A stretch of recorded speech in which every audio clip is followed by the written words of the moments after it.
Buenas tardes. Bienvenidos un día más a este ciclo de conferencias dentro del curso 2012-2013 que tiene lugar, como todos los años, durante este periodo de tiempo o el bulevar escolar.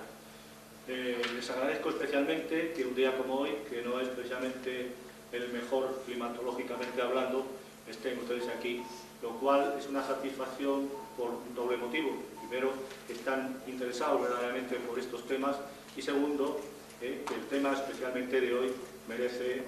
su atención por ser Margarita Pérez Grande la que da la conferencia, como ya en otras ocasiones, que nos ha deleitado con su conocimiento y su forma de expresar las cosas, coherencia, claridad, estructuración de los temas, con lo cual voy a pasar directamente ya a la presentación de Margarita, que todos ustedes la conocen. No obstante, decir dos cosas nada más, porque su currículum no es suficientemente grande para largo o extenso, para no entretenernos más y privarnos de su conferencia. Es licenciada en Geografía e Historia, especialidad de Historia del Arte, y hay que resaltar que con grado y premio extraordinario por la Universidad Complutense de Madrid. Profesora también de Historia de la Joyería en el Instituto Gemológico, y aparte de eso es profesora de Historia, Catalogación, Peritaje y Obras de Platería y Joyería en la Escuela de Arte y Antigüedades de Madrid. Ha publicado, entre otras muchas cosas, artículos y libros, de los cuales voy a citar dos por su relación con el tema de hoy, que es La platería en la Colegiata de Talavera de la Reina y Los plateros de Toledo en 1626. No quisiera entretenerme más, únicamente volver a agradecerles su presencia aquí, agradecer por supuesto la presencia de Margarita, con la que todos los años nos hace el honor de estar aquí, porque es un honor tenerla con nosotros. Ya el año pasado pues tuvimos una conferencia francamente preciosa, que era Airones. Creo recordar que el título de la conferencia era el de Airones diademas en la joyería de Guardia Untal, prendidos también. Así que, sin perder más tiempo, pasamos ya a deleitarnos con su conferencia. Cuando quieran. Buenas tardes a todos y muchas gracias por haber venido, teniendo en cuenta la climatología poco favorable con la que nos hemos encontrado. Les prevengo ya que esta conferencia, igual que ocurrió con la de diademas, prendidos y airones de la temporada pasada, se va a desarrollar en realidad en dos partes. Ya saben que tengo la mala costumbre de traer siempre mucho más de lo que puedo contar en los 3/4 de hora que actualmente está previsto. Así que hemos optado sencillamente por resolverlo de esta manera, y así por lo menos yo me doy el gusto de podérselo contar completo, aunque sea en dos partes, y ustedes, si tienen a bien, pues tendrán el gusto de escucharme también por supuesto. Bueno, el tema que nos trae hoy es un tema con el que yo no había tenido oportunidad de intervenir todavía aquí en estos ciclos de conferencias, y que está relacionado con lo que en realidad fue mi primera especialidad vinculada con el trabajo de los metales preciosos, que es la platería. Y lo hacemos de la mano de una iniciativa llevada a cabo por un platero español del siglo XVIII, que hay que seguir considerando como una iniciativa insólita para aquellos tiempos, y más para un país en las condiciones de la España de aquel momento, que creo que les va a interesar si no conocían nada sobre ella, y si ya tenían oído algo, pues vamos a intentar, a través de estas dos conferencias en que desarrollaremos el tema, aproximarnos un poco más a lo que pudo ser su aportación. El título, ya lo ven: La Real Escuela y Fábrica de Platería de Martínez. Martínez es Antonio Martínez Barrio, un platero natural de la provincia de Huesca, un lugar que en el siglo XVIII en el que él nació, y sin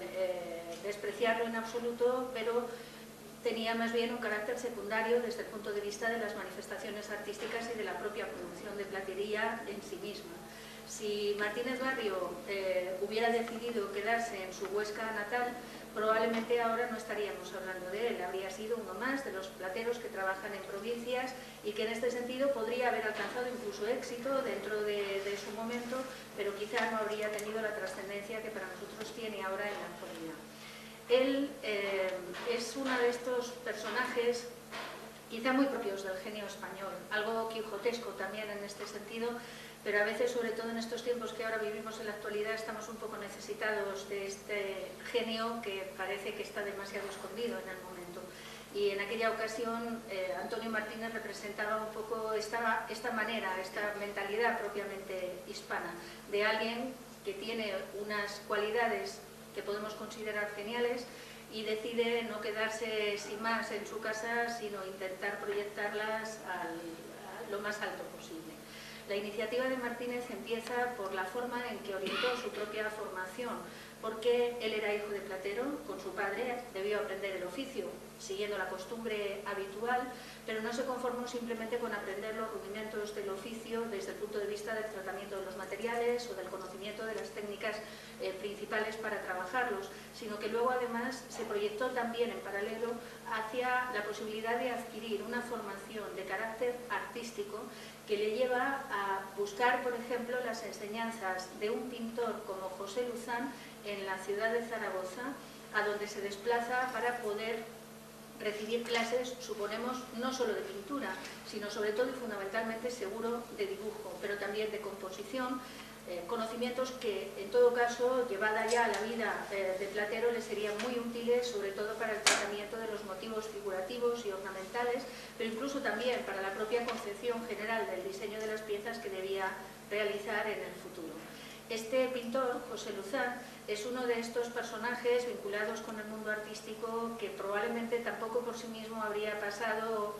a ser mencionado en los libros de historia del arte, pero tiene el mérito de haber sido uno de estos maestros que saben enseñar y que son muy útiles a los discípulos que pasan por sus manos, y debo decirles que aunque no coincidió con ellos en el mismo momento, pero Martínez estudió con este pintor, igual que lo harían también los hermanos Valleu y el propio Goya, de manera que tienen ese hilo conductor en común.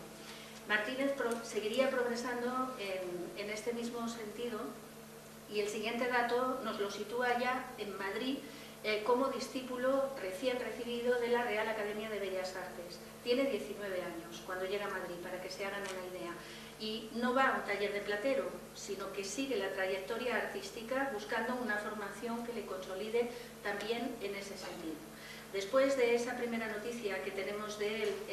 en Madrid, en el año 1769, le perdemos la pista durante unos cuantos años, hasta 1775. Y entonces la noticia que tenemos de él es sorprendente, quizá porque tenía buenos contactos en la capital, probablemente a través de otros personajes de origen aragonés que pudieran haberle apoyado en este sentido. El caso es que la noticia del año 75 le sitúa en la corte presentando al rey Carlos III una iniciativa para llevar a cabo un proyecto que resulta verdaderamente sorprendente. La propuesta de Martínez consistía en que el rey accediera a darle un préstamo de dinero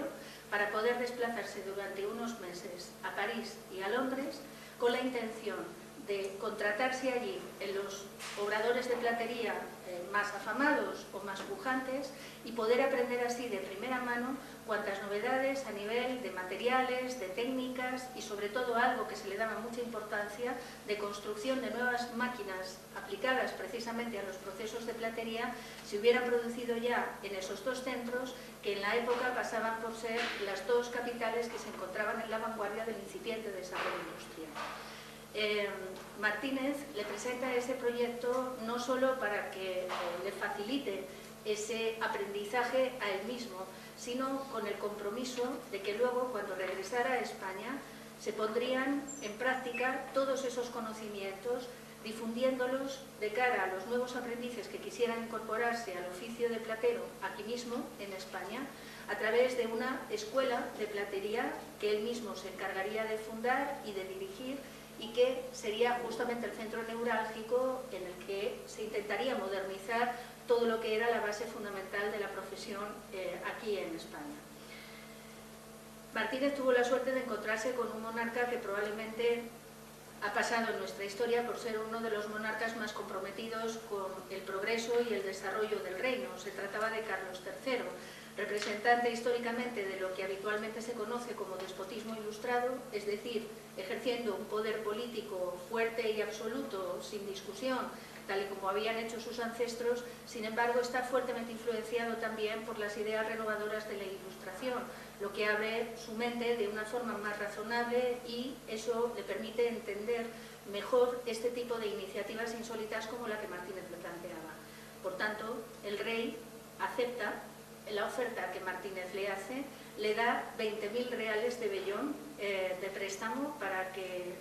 lo lleve como ayuda de costa en ese desplazamiento que va a hacer a París y Londres, pero no se crean que el rey suelta el dinero así sin más. Martínez, en prueba de su pericia como platero, porque tampoco se sabía sin más si era merecedor o no de semejante privilegio, le deja al rey 2 cajas con piezas de oro y plata ejecutadas por sí mismo como prenda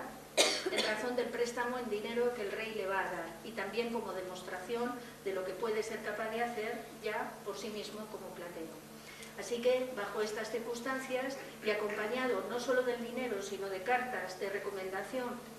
para las embajadas en las 2 ciudades, Martínez emprende ese viaje que va a durar apenas 7 meses, repartidos entre las 2 capitales. Efectivamente, y de acuerdo a su propósito, se hace contratar en los obradores más afamados o más importantes y en ellos, además de ganarse un sueldo que le permite sustentar su vida mientras está tanto en París como en Londres, reserva el dinero del préstamo que el rey le ha dado para ir adquiriendo materiales, máquinas,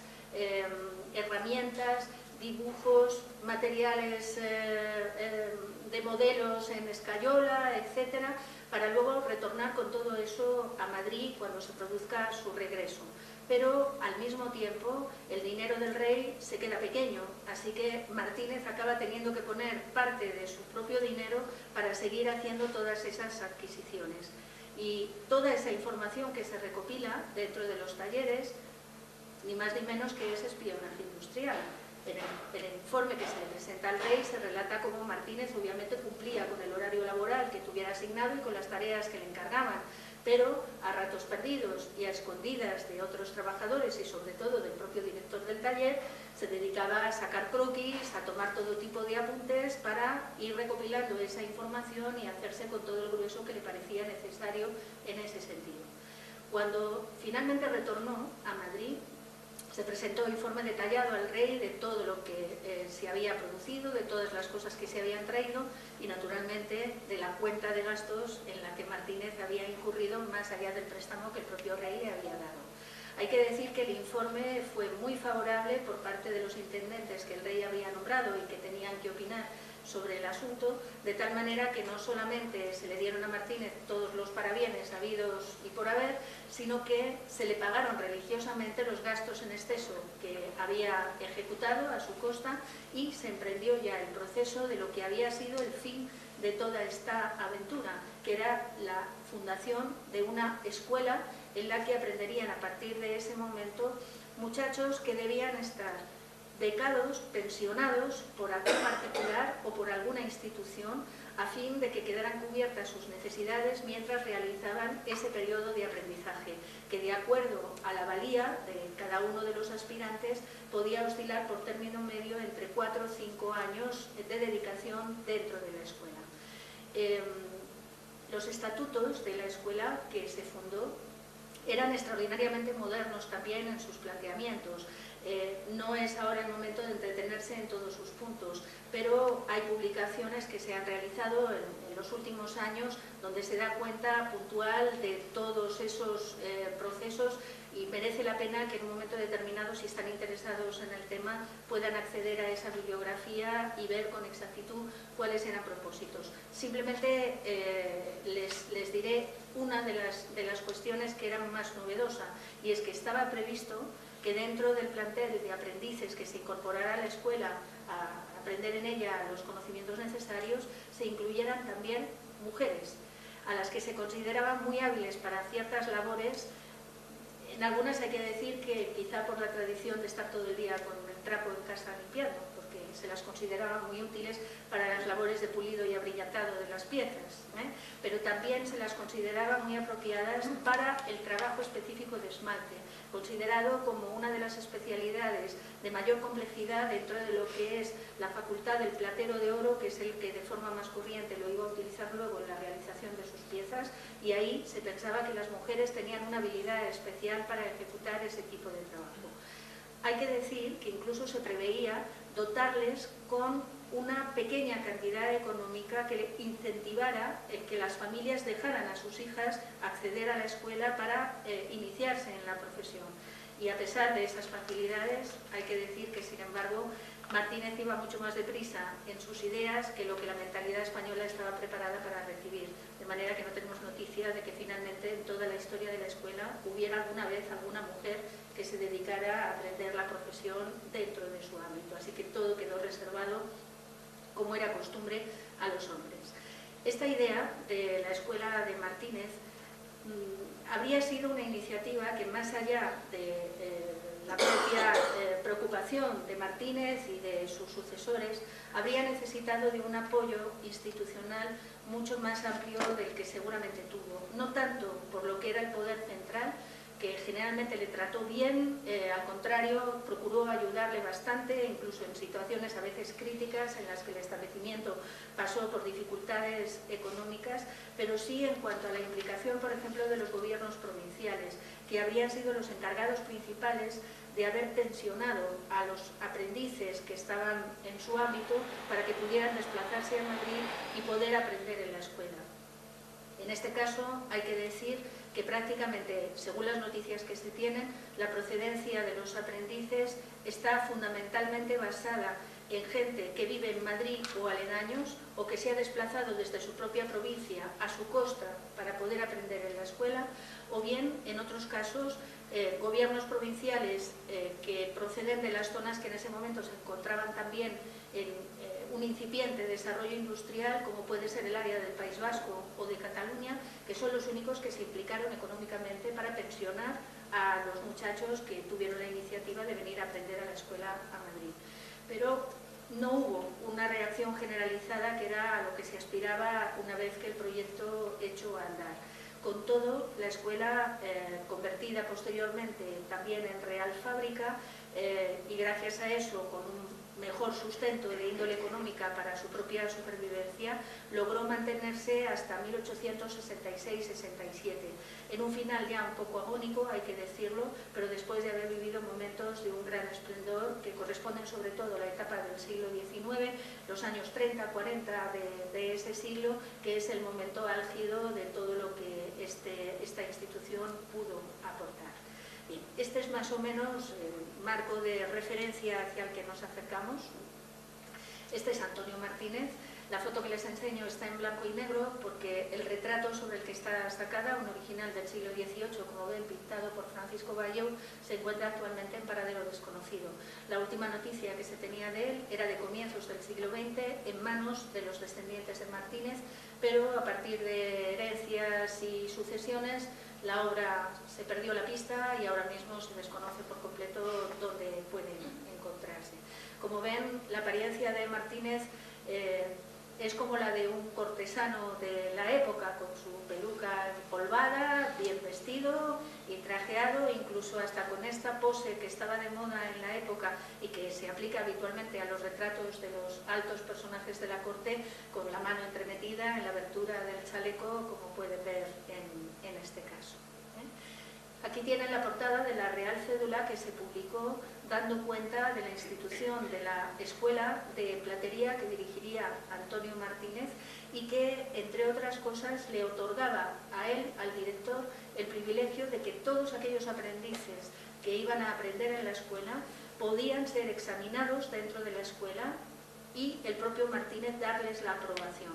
Esto era un gran privilegio porque hasta ese momento eran los gremios instituidos en las principales ciudades donde existía un comercio de platería, los que tenían la prerrogativa de examinar y aprobar y por tanto de decidir quién se incorporaba a la profesión. Dar este salto cualitativo no era solo porque Martínez de alguna manera pudiera haber merecido el privilegio, sino también era un toque de modernidad y un aviso para los gremios, porque habían empezado a cerrarse en una postura demasiado inmovilista y se utilizaban prejuicios que estaban fuera de época ya para impedir, por razones espurias en muchos casos, que ciertas personas pudieran incorporarse a la profesión libremente. Una iniciativa como esta seguía la línea trazada por los recursos de la Ilustración y la prédica que habitualmente realizaba del libre ejercicio profesional. Así que era una manera, digamos, de poder dar rienda suelta a estas circunstancias. El establecimiento de la Real Escuela pasó por 3 emplazamientos en la ciudad de Madrid distintos, pero Martínez nunca acababa de estar contento con ninguno de ellos. Hizo falta llegar al 4º para que ya definitivamente se encontrara la sede que habría de tener esta institución hasta que dejara de existir. La sede que se buscó estaba en un lugar fuera de la ruta comercial corriente, en un lugar que parecería poco apropiado si se quería dar salida a los géneros que se podían fabricar en el establecimiento, pero que sin embargo a la larga resultó una elección absolutamente acertada. Miren, aquí ven en la diapositiva la zona exacta que Martínez escogió, una zona que naturalmente no estaba tan edificada como nosotros la conocemos ahora y que es como la están viendo en el mapa de la diapositiva. Esa zona estaba empezando a ser reformada urbanísticamente a partir de una idea que habían concebido a la limón el arquitecto José Hermosilla y Ventura Rodríguez. Los dos son los artífices de la idea de lo que se llamó el Salón del Prado, es decir, toda esa gran vía abierta desde la plaza de Atocha hasta la plaza de Cibeles, que iba a ir bordeando la nueva construcción de lo que entonces no era todavía el Museo del Prado, sino el Gabinete de Historia Natural, con el Real Observatorio, que estaba justamente al lado. Y todo lo demás era campo, es decir, no había nada más alrededor. Sin embargo, la apertura de esa vía estaba empezando a mostrar la idea de un lugar paseable por el que al final acabaría pasando prácticamente la flor y nata de la sociedad madrileña. Aquí mismo, en esta esquina, iba a estar situado el Palacio de los Duques de Alba, de manera que ellos mismos dieron también un paso en este sentido para poder buscar esa zona privilegiada. Para que se hagan una idea, el local que Martínez escogió está ahí, justamente, en esa pequeña manzanita, coincidiendo con lo que hoy, en memoria de donde estuvo el establecimiento, se llama Plaza de la Platería de Martínez,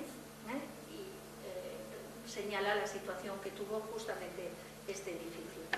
Y Martínez iba por lo alto. Esto que ven es el proyecto original para la construcción del edificio de la fábrica. Y lo que están viendo es la fachada principal y las 2 alas laterales, justo las que hacían la escuadra con la portada principal.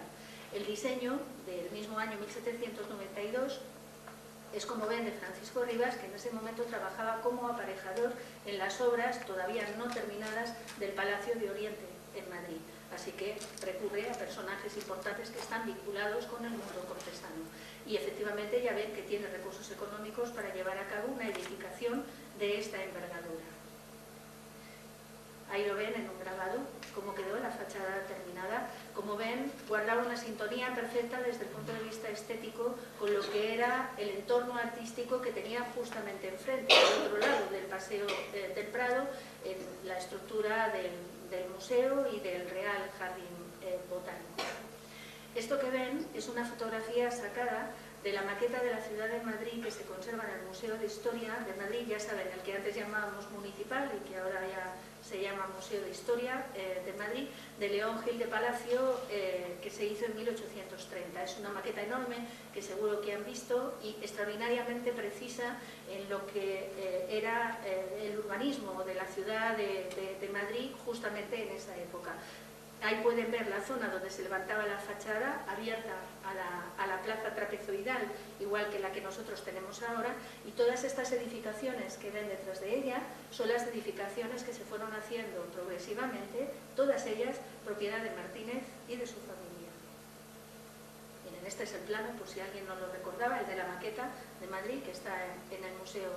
de Historia. Aquí ven un retrato de la familia de Martínez. Antonio Martínez no tuvo nada más que una hija y la tuvo póstuma, es decir, la niña nació cuando ya Martínez había fallecido. Se llamaba Josefa Martínez y sería la heredera natural del establecimiento una vez que su padre falleció. El retrato que están viendo es el de la familia que ella misma formó y es un retrato pintado cuando también la propia Josefa había fallecido.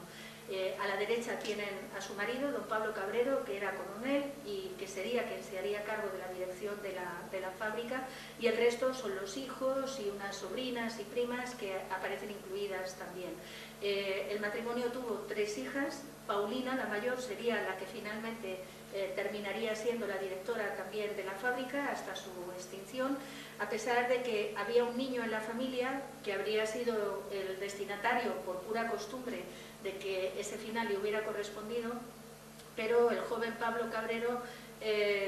no tenía demasiado interés en los asuntos de la platería, así que cuando le tocó el turno salió corriendo lo más rápido que pudo, vendiendo la parte de la empresa que le correspondía a sus hermanas y se quitó del medio, de tal manera que al final Paulina fue la única que resistió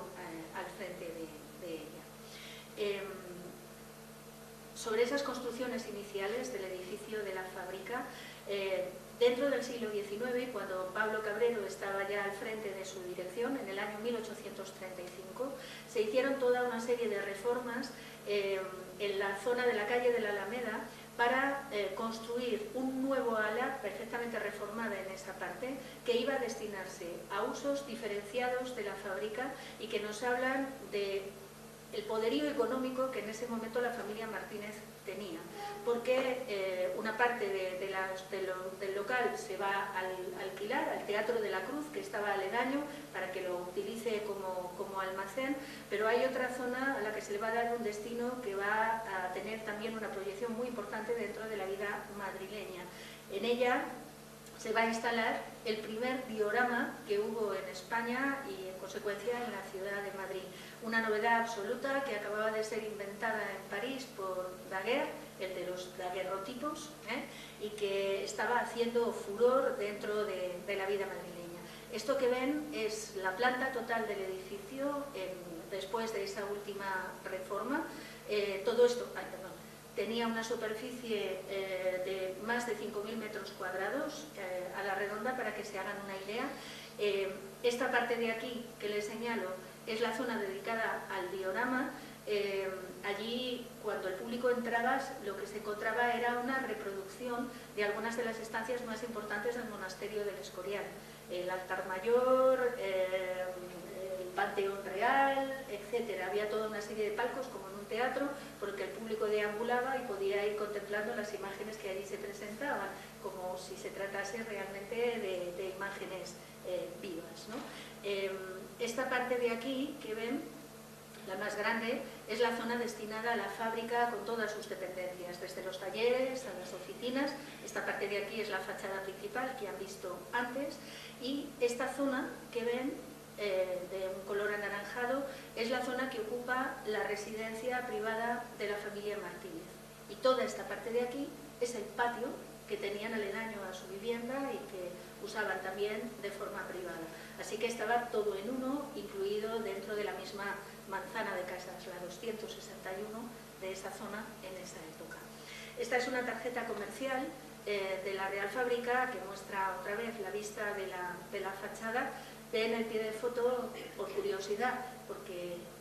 estas cosas se venden también por internet y salen cuando uno menos se lo espera. Es una venta reciente, del año 2011, se ha vendido por 20 euros.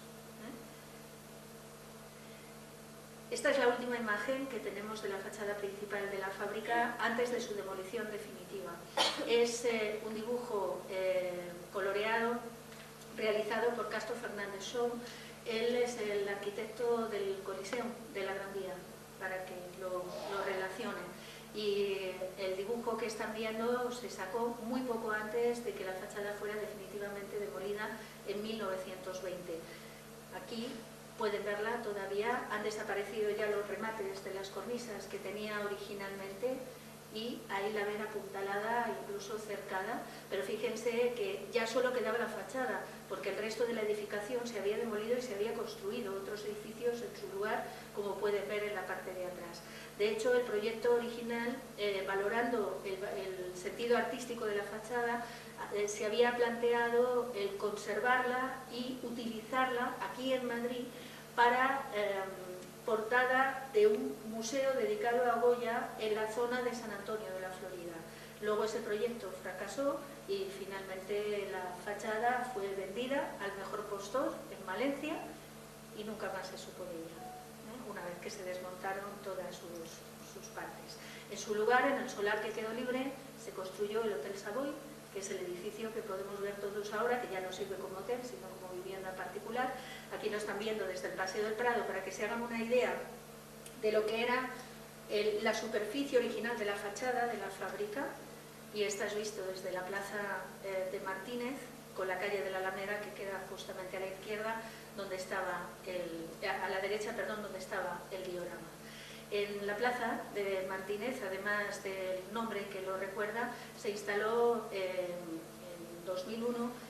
la fuente que están viendo aquí, en cuya parte trasera está esta placa conmemorativa que recuerda que allí estuvo el edificio de la fábrica instalado desde 1792. Y la placa de la calle lo recuerda también con estas imágenes que muestran el taller del platero y dos operarios que están trabajando en ella. Por cierto, que no es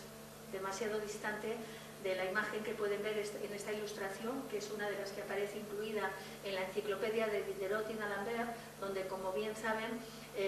se pasa capítulo a todos los oficios y profesiones artísticas, y aunque las ilustraciones no son muchas, pero sí hay unas cuantas que están referidas expresamente al oficio de platero y de joyero. Aquí ven muy simplificado el aspecto de un taller de la época y las actividades que están realizando los artífices en ella, desde el volcado en la lingotera que ven a la izquierda, el forjado de chapa en la zona central y el forjado a martillo que se está haciendo para conformar piezas en los tases que aparecen a la derecha.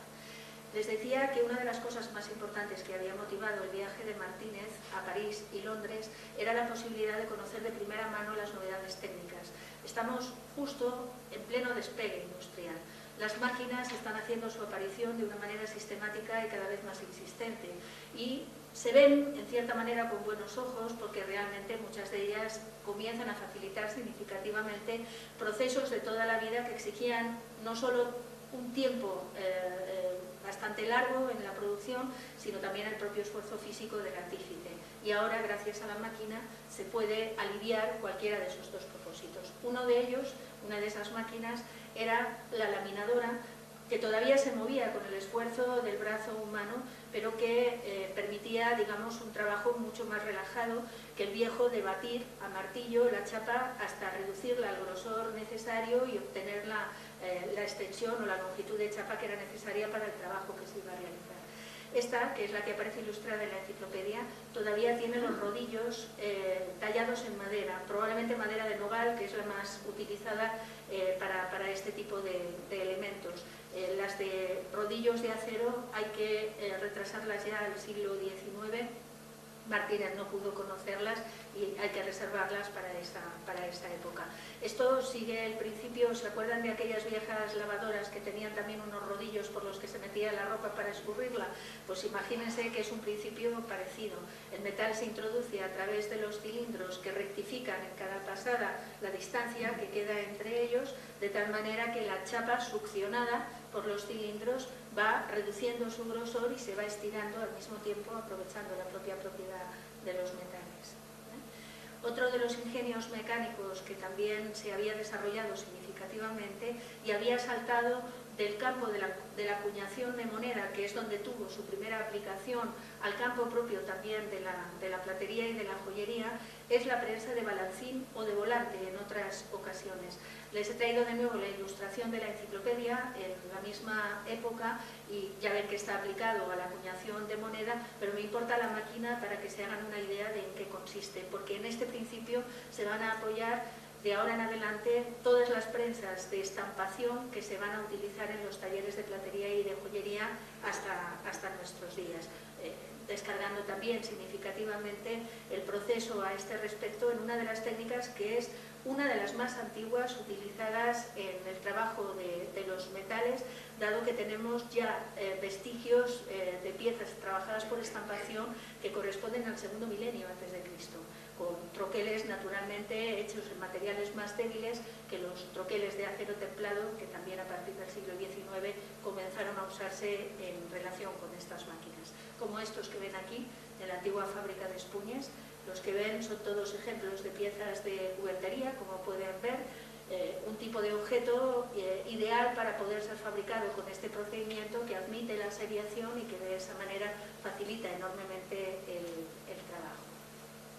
Estas prensas de estampación no solamente se utilizaban para construir objetos,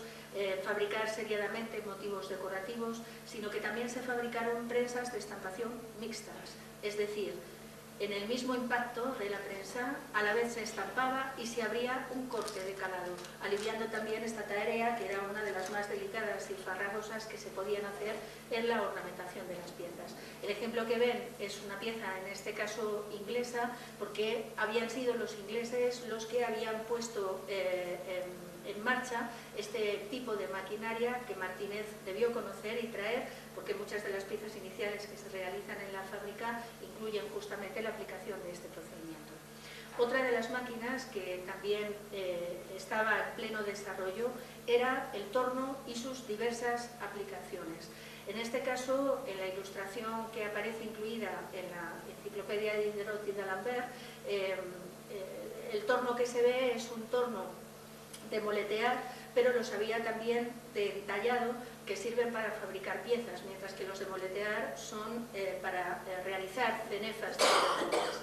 Miren, este es un torno de entallar, para quien no lo conozca, es un torno que trabaja para construir piezas o partes de piezas. Trabaja por rotación circular, aunque llegaron a fabricarse también tornos para secciones ovaladas. Se trabaja a partir de un modelo tallado en madera que se llama mandril, y a ese modelo se ajusta la chapa de metal hasta que lo enfunda por completo adaptado, que es justo lo que está realizando aquí el artífice, como pueden ver. Esto que ven, este cono, es la chapa que tiene detrás de ella el modelo a cuya forma se tiene que adaptar, aprovechando la rotación del torno y la presión que el artífice está ejerciendo contra el metal con ayuda de la herramienta, esta que ven aquí, los bruñidores, que es como se llama, que es una herramienta contundente. El torno, como han podido ver en la ilustración de la enciclopedia, se mueve con la fuerza de un brazo humano. Lo ven, el que está al centro de la ilustración. Obviamente a estas máquinas, como a todas, se les irían aplicando otras formas de energía que permitieran tomar mejor velocidad y trabajar con más posibilidades. Para que se hagan una idea, cuando ya finalmente se aplique la electricidad en el siglo XIX, esto obligará al tornero que está trabajando con la máquina a atarse a ella mientras está trabajando con una correa, para evitar que la inercia del torno, mientras él está presionando, le despida todo el tiempo de la máquina. Es un trabajo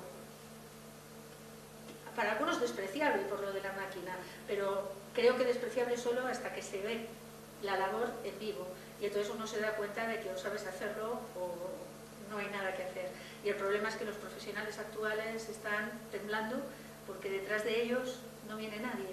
Y esta técnica acabará perdiéndose también, como se ha perdido otras dentro de lo que es la producción actual, por falta de apoyo y de recursos también en ese sentido. Estas posibilidades que tenía el torno de entallar eran muy amplias, porque incluso no solamente a la hora de la construcción del objeto se podía hacer casi cualquier tipo de cosa, sino incluso también piezas peliagudas, de acuerdo a cómo se realizaba el procedimiento, como estos recipientes, por ejemplo, de base ancha y boca estrecha.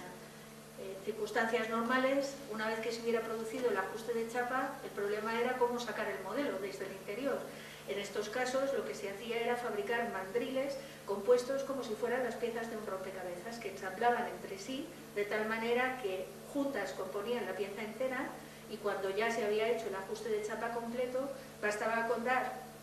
un golpe con el martillo en uno de los elementos, en una de las secciones, para que se descabalara y ya se pudieran sacar una a una las piezas desde el interior, liberándolo de esa manera.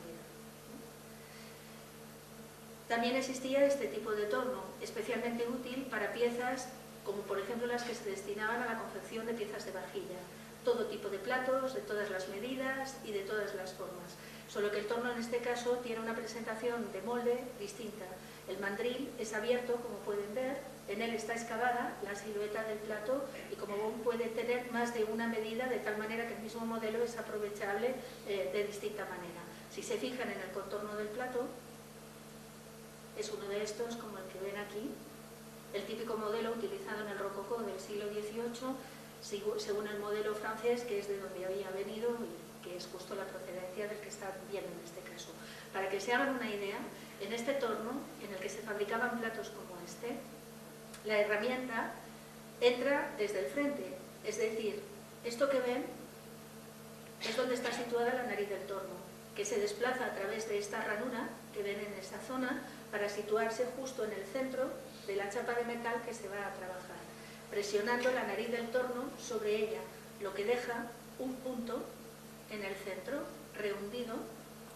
que es el distintivo de haberse utilizado este procedimiento y que no se suprimía, se dejaba habitualmente a la vista, hasta que alguien le empezó a molestar y entonces sencillamente lo que hacían era interponer entre la nariz del torno y la chapa de metal un pequeño taco de madera que luego dejaba un cerco leve que con el propio pulido de la pieza se eliminaba sin dejar la más mínima huella. Pero durante mucho tiempo ese fue un punto distintivo inequívoco. Bueno, pues en ese torno se entraba con una chapa que se conformaba a mano con el martillo para encajarla dentro de lo que era la forma en sí del modelo. Y luego se hacía ya el resto del trabajo con el torno y el bruñidor. Así que se hacía todo lo que era la concavidad del cabeto en el asiento y se hacía el escalón en la zona de la orilla del plato, que como ven está ligeramente sobreelevado sobre la superficie del alero. Pero observarán que además la única decoración que lleva la pieza en ese contorno es una de moldurillas finas. Si estas molduras se ven en vivo, están perfectamente trazadas y esto, hacerlo a mano con un cincel, habría sido difícil que quedara con tanta perfección. Imagínense que hay un bruñidor que apunta en la primera moldura, en el inicio, y luego simplemente, manteniendo la presión, se deja que el torno haga el resto del trabajo, como si fueran las puntas de un compás, de tal manera que al final la silueta sale perfecta en este sentido. Eso sí, hay una cierta exigencia para poder hacer este tipo de trabajo de esa manera. El grosor de la chapa es contundente y para que se hagan una idea, ahí donde están las molduras, si se le da la vuelta a la pieza por detrás, la chapa está plana y lisa por completo, es decir, sin la más mínima huella, a pesar de la presión que se ha realizado, para que se hagan una idea del grosor que tiene. Pero es que además un plato de estos, que para que se hagan cuenta en tamaño, viene a ser más o menos como los que nosotros comúnmente utilizamos en la mesa para comer, es decir, entre 22 y 25 centímetros de diámetro máximo, en esta época, en el siglo XVIII, y fabricado de esta manera, puede pesar tranquilamente un cuarto de kilo de plata, él solito. Así que eso habla también de la contundencia con la que habitualmente se trabajaba. Sí, vale. Aquí pueden ver también otra de las posibilidades a las que se prestaban los diferentes tipos de torno. Aquí se trata del torno de moletear que les citaba hace un momento, que trabaja utilizando un maneral, este que están viendo asomar por aquí arriba, o este de aquí abajo, que lleva en el extremo una rueda decorativa, esta que ven aquí, en cualquiera de los ejemplos que están en la zona superior. Como ven, en el canto de esta rueda está labrado el motivo decorativo que se quiere reproducir. Entonces la idea era montar el objeto que ya estaba construido en el eje del torno, situar sobre él, en la zona donde se quería labrar la cenefa, este maneral con su ruleta, que es la rueda decorativa, y otra vez, una vez ajustado todo, dejar que la rotación del torno hiciera el trabajo, de tal manera que según esa rotación y con la presión ejercida, la cenefa se iba estampando sobre la chapa de metal, y si todo se había preparado perfecto, porque la máquina hace el trabajo, pero el artífice tiene la responsabilidad de hacer toda la preparación exacta a la medida del objeto. La idea era que cuando se completaba el recorrido del círculo no se notase el case, que lo que hubiese fuese una cenefa sin fin, es decir, como la que ven aquí abajo,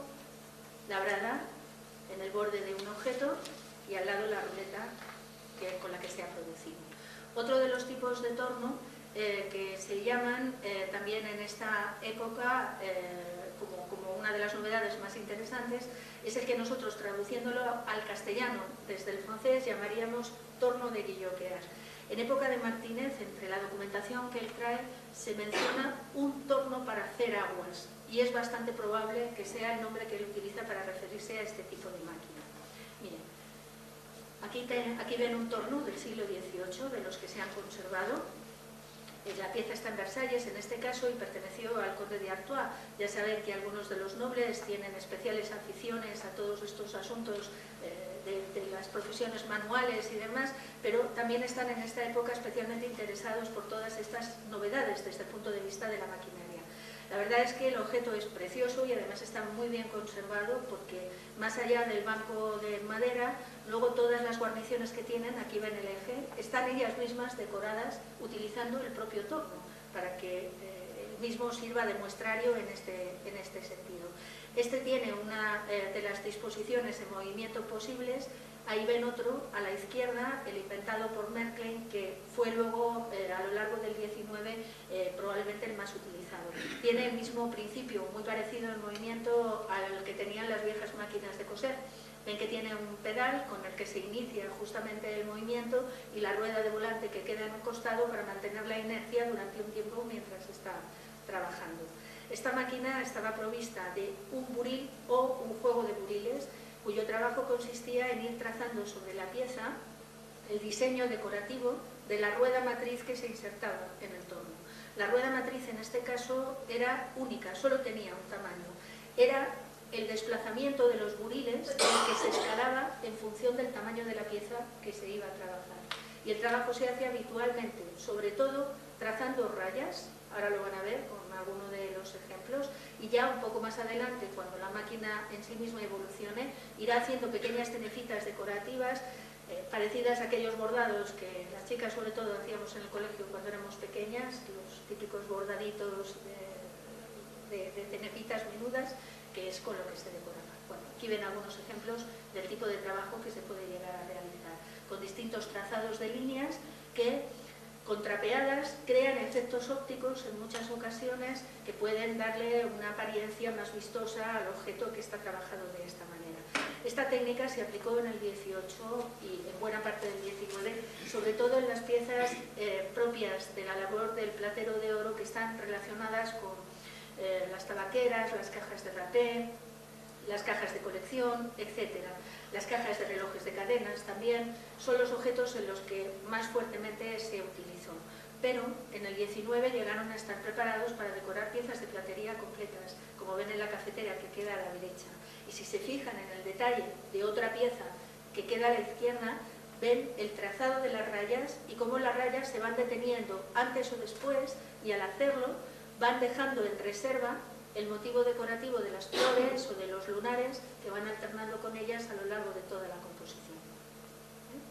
Si a este trabajo de guilloqueado practicado sobre el metal se le añade el complemento de aplicarle encima un esmalte translúcido, los resultados que se pueden llegar a obtener en todos los objetos trabajados de esta manera son como los que ven en estos dos casos que les he traído.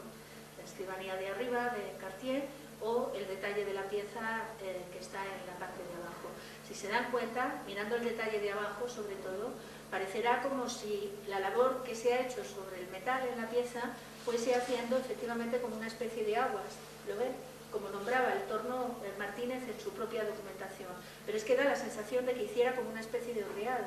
Si la pieza la viéramos en vivo, nos daríamos cuenta de que la chapa es completamente plana y que lo que estamos viendo es un efecto óptico, que crea simplemente por el zigzagueo que van haciendo las líneas un efecto falso de relieve que luego queda acentuado con la aplicación del esmalte translúcido, porque aunque el esmalte es de un único color, según como le dé la luz a la pieza, hay zonas en las que el rojo parece más oscuro que en otras, lo que crea un efecto adicional de relieve en este sentido con el que se jugó mucho. Una buena parte de los huevos de Pascua que Fabergé realizaría para los zares de Rusia están adornados con este procedimiento técnico que combina el billoqueado con el esmalte translúcido. Y ya termino. El esmalte era una de las cosas importantes que Martínez había ido a aprender a París y a Londres. A ver, no es que aprenda una técnica nueva de esmalte, en realidad lo que podemos encontrar en sus piezas y en otras que luego se hicieron en la fábrica después de que él falleciera, generalmente se atiene a técnicas ya conocidas como la técnica de esmalte sobre excavado o champlevé, que es una de las más usuales, ¿no? Sin embargo, de lo que se trataba sobre todo era de aprender ciertos detalles relativos a los propios materiales, a la propia pasta vítrea y también a las temperaturas de cocción más adecuadas con las que esa pasta vítrea se debía de elaborar y luego se debía aplicar sobre la base de metal para obtener un resultado perfecto, especialmente en un color en particular, el azul. Un azul cobalto que adquiere unas notas muy distinguidas dentro de los trabajos de platería de esta época y cuyo secreto era celosamente guardado en los talleres de París y de Londres, que eran más punteros en su utilización. Claro que eso no se le resistió a Martínez, que se hizo con la pauta necesaria, e incluso en el informe que se le presenta a Carlos III aquí en España, se dice que Martínez ha conseguido hacer un azul incluso más perfecto que el que se hace en París y en Londres. Así que está claro que el objetivo estaba cumplido. Los detalles que ven son de una de las piezas de oro que realizó el propio Martínez. Es una pieza espléndida que hemos tenido oportunidad de ver aquí recientemente en Madrid. No sé si saben que el año pasado en el Museo de Historia, precisamente de la ciudad, se hizo una exposición de la obra de Antonio Martínez y por primera vez se expusieron ante el público obras que nunca se habían visto fuera de sus lugares naturales. Una de ellas fue precisamente la custodia de oro de la Catedral de Zamora, que veremos en otro momento en una diapositiva completa, porque ahora solo quería enseñarles los detalles de la decoración de esmalte y que es verdaderamente una pieza espectacular que denota claramente la maestría absoluta de Antonio Martínez. Esta es otra pieza que lleva también incorporados los esmaltes y también otra pieza de oro que igualmente se exponía por primera vez fuera de la Catedral de Sevilla, que es donde se conserva. Es un cáliz y lo que están viendo es el detalle de la decoración que lleva en el pie, en concreto, donde, como ven, los esmaltes de dos tonos distintos de azul están distribuidos junto con el blanco a lo largo de toda la decoración. Bien, si les parece, nos quedamos aquí y para la segunda parte vemos ya todos los modelos de la producción. Háganse idea de que en los inicios, cuando Martínez comienza a trabajar, cuando ya la escuela está fundada en 1778 y en pleno desarrollo, las primeras piezas que encontramos en algunos casos alternan el neoclásico más depurado, principalmente de inspiración inglesa, lo cual era una novedad absoluta desde el punto de vista de las referencias estéticas foráneas que hasta ese momento habíamos tenido en nuestra propia platería. Casi todo había estado vinculado con Italia preferentemente y luego también con Francia, pero de Inglaterra aquí nadie se había acordado en ningún momento, y es que, hay que decir, la propia Inglaterra no había contado para nadie, en Europa tampoco hasta entonces, y la propia Inglaterra se había conformado desde su insularidad con esperar a ver qué se hacía en el continente para seguir ellos la misma corriente. Pero ahora, cuando se inicia el despegue industrial y ellos comienzan a aplicar los nuevos recursos técnicos a este campo de las artes suntuarias, como es al que pertenece la platería, de repente se situaron en la vanguardia de todas las novedades del momento y su afición por unos diseños especialmente funcionales, muy sencillos dentro del neoclásico, les demostraron en el escenario europeo como aquellos que tenían el problema resuelto, a diferencia de los franceses, que eran los que habían mantenido el liderazgo hasta ese momento y que tuvieron que pasar un largo afán hasta conseguir librarse de los últimos restos de rococó y conseguir hacer un neoclásico 100%. Un inglés se acostó un día después de haber hecho la última pieza rococó y se levantó al siguiente perfectamente capacitado para hacer una nueva enteramente neoclásica donde no había ningún recuerdo del pasado. Y ese mérito los colocó por primera vez dentro del escenario internacional, y Martínez con perspicacia se había dado cuenta de ello para perseguir justamente estar presente también dentro de la capital y recepcionar toda esa idea. Esa novedad de la referencia británica, que por primera vez se introducía a través de él, perdurará y será como una referencia genética dentro de la producción posterior de la Real Fábrica hasta su extinción en el siglo XIX. Aquí lo dejamos.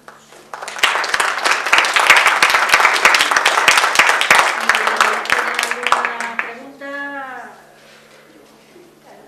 háganla ya, porque si no nos echan.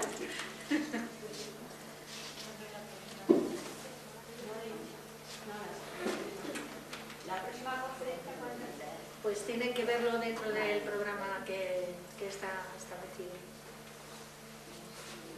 ¿Alguna pregunta rápida antes de terminar? ¿Por qué se cerró la fábrica? ¿Que por qué se cerró la fábrica? Digamos que murió de éxito.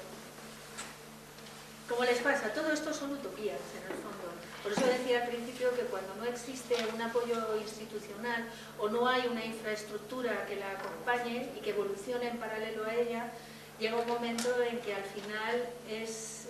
algo imposible de sostener. No era verdad. Y sin embargo, Martínez era súper rico, ¿no? Bueno, llegó a tener, digamos, yo creo, una muy buena posición y dejó en muy buena posición a sus herederos. En el momento álgido de la fábrica, en los años 30-40 del siglo XIX, podemos pensar que verdaderamente era una familia potentada en el Madrid de aquel entonces. El problema es que Pablo Cabrero, que era un hombre con mucha iniciativa para los negocios, también a veces se arriesgó indebidamente y hizo inversiones que no eran demasiado convenientes y que en parte luego justificaron también la derrota en la que la fábrica empezó a estar, ¿no? Yo creo que es un poco una mezcla de ambas cosas, ¿no? De una situación, quiero decir, después de la iniciativa de Martínez no hubo otro establecimiento que surgiera inmediatamente a colación siguiendo la misma idea y por tanto fomentando. Podría haber sido una competencia para los Martínez, pero la verdad es que no tuvieron quien les tosiera en ese sentido. ¿Y después de ello hubo alguna otra escuela de ferretería o no? No, después de ellos, no, después de que se extinguiera, esa fue la única entidad. Y a partir de ahí vendrían las reformas con las escuelas de artes y oficios, al hilo de reformas parecidas que se habían hecho en otros centros europeos, que se copiaron o se adaptaron aquí en España, pero muy, muy tardíamente. Entonces, hasta que eso ocurriera y hasta la extinción definitiva de los gremios como responsables, digamos, de controlar todo lo relativo al ejercicio profesional, ellos fueron los que siguieron manteniendo un poco las riendas de la situación. Así que después de la desaparición de la fábrica es la nada. Pero otras fábricas como Espuñes y Menes están entre... Claro, pero fíjense cuándo termina la fábrica, 66-67. Es justo cuando esas fábricas empiezan a asomar. Pero realmente Espuñes, por ejemplo, va a vivir su momento más bien a finales del siglo XIX. Estamos hablando ya de los años 80, muy pronto. Entonces, hay un impasse, hay un intervalo que parece corto, pero que en realidad es muy largo, de más de 20 años, en el que esto es como si hubiera pasado como un sarampión, que no hubiera dejado ninguna huella, cuando realmente la dejó y muy fuerte, entre otras cosas porque además de la enorme producción que llegaron a realizar en un momento determinado, repartiendo piezas por toda la geografía peninsular, aparte de estar al servicio de la Real Fábrica, porque tuvieron título oficial de proveedores y demás, pero al mismo tiempo también quedan agotados en sí mismos, ¿no? Y eso que permite a los aprendices que se han formado en la escuela que cuando salgan de ella, cosa insólita también, y otro signo de modernidad y de apertura, que ellos pudiesen utilizar los modelos que se habían creado en la fábrica en su propia producción. Y de hecho algunos lo hacen. Personajes aquí en Madrid como Ignacio Grillón, como Juan Sellán, que son muy conocidos porque hay piezas suyas en el propio Museo de Historia, en el Museo Arqueológico, por ejemplo. incluso piezas suyas han salido con una cierta frecuencia en el mercado de subastas, demuestran que realmente no hicieron ascos en absoluto a esos modelos como punto de partida, o porque había modelos que estaban suficientemente acreditados como para poderlos mantener hasta el infinito, porque siempre habría habido un cliente que hubiera tirado de ellos, ¿no? Lo veremos en la segunda parte de la conferencia, cuando observemos en particular ciertos modelos inspirados en detalles de la platería inglesa, como aquellos, por ejemplo, que planean una parte de la estructura del objeto adornada con acanaladuras, imitando los fustes de las columnas clásicas, lo que se llamaba el busto dórico en el siglo XVIII, pero que la fábrica consiguió mantener en sus productos durante prácticamente todo su periodo. Y los plateros que habían aprendido en ella tomaron buena nota del éxito de esos modelos y lo siguieron aplicando sine die en su propia producción. O sea que al menos esa consecuencia sí la hubo, pero no en cuanto a lo que podía ser o desear de nuevas iniciativas industriales en ese sentido, para que el esfuerzo que se había hecho de modernización de nuestra infraestructura no quedara otra vez en nada, sino que pudiera mantener un alto nivel. Claro, tenemos que pensar también en nuestras circunstancias políticas, ¿eh? Precisamente esa segunda mitad del siglo XIX no puede ser más tumultuosa, de manera que también eso ralentiza bastante las posibilidades de progreso. Y ahí perdimos un tren muy importante que no se recuperaría hasta que, sobre todo a nivel organizativo y de modernización de las infraestructuras,